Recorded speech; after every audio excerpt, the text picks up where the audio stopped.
Chegou a hora do projeto Campo Futuro. Hoje vamos destacar o trigo, que já está na fase final da colheita. E quem vai trazer todas as informações para você é a coordenadora de produção agrícola da CNA, Natália Fernandes, que está aqui com a gente no estúdio. Bom dia, seja bem-vinda. Bom dia, Lara. Natália, primeiramente, em algumas regiões já terminaram a colheita, outras estão na fase final?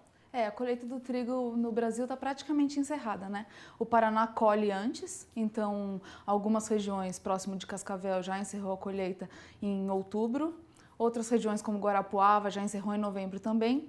E agora a gente está aguardando o término da colheita no Rio Grande do Sul, que acreditamos que nessa primeira quinzena de dezembro ela já se encerre também. Já encerra também. Agora, em algumas regiões, o preço de venda não conseguiu cobrir os custos de produção?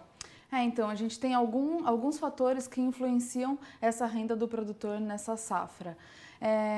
No geral, durante a safra, os preços estavam bons. Então, o Paraná, que colheu antes, o produtor conseguiu ter uma rentabilidade melhor com sua produção. E também as regiões dali tiveram uma produtividade melhor. No Rio Grande do Sul, como já teve essa entrada de essa entrada de produto no mercado, então os preços começaram a recuar um pouco agora, estão em tendência de queda nesse curto prazo, e aí o produtor tem amargado um pouco, sendo prejudicado por esse preço de venda abaixo que compromete a renda dele. Compromete a renda, né? Como está a margem bruta, então, dos produtores? Existe diferença entre os estados nessa composição de preços? A gente tem visto uma diferença sim. Em relação ao custo de produção, se a gente faz o acompanhamento pelo Campo Futuro de algumas regiões. Então, pegando Cascavel e Guarapuava no estado do Paraná e Carazinho no Rio Grande do Sul. A diferença do custo de produção de Carazinho para Guarapuava nem é tão significativa. É em torno de R$ 1.900 por hectare do custo operacional efetivo, né?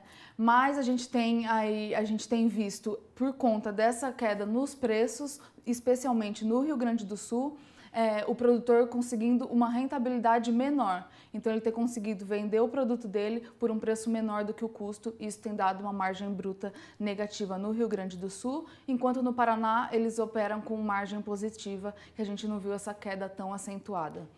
Outro fator que corrobora para isso é a questão da qualidade dos grãos do Rio Grande do Sul, com um pouco de perda de qualidade e também de produtividade. Como a safra ainda não foi encerrada, a colheita não foi encerrada, a gente não consegue falar qual foi essa perda, mas provavelmente tenha uma perda significativa nesse sentido, que atrapalha nos preços de venda por parte do produtor do Rio Grande do Sul.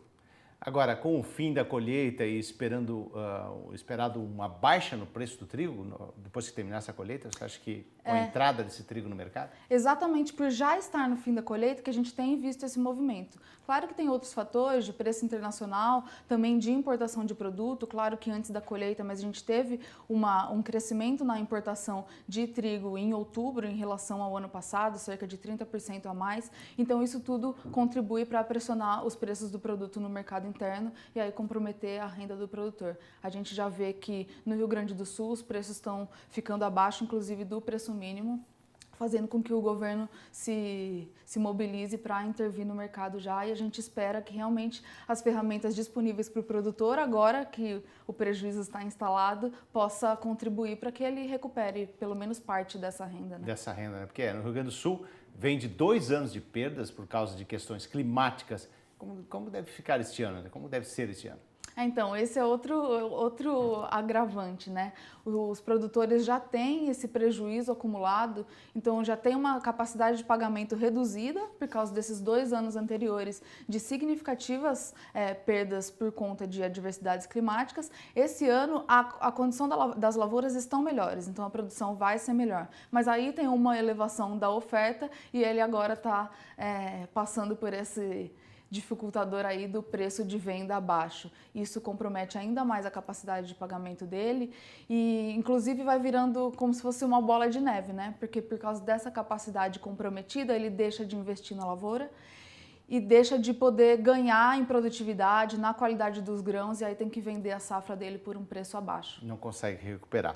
Eu agradeço a participação da coordenadora de produção agrícola da CNA, Natália Fernandes. Muito obrigado, tenha um bom dia. Obrigada, bom dia.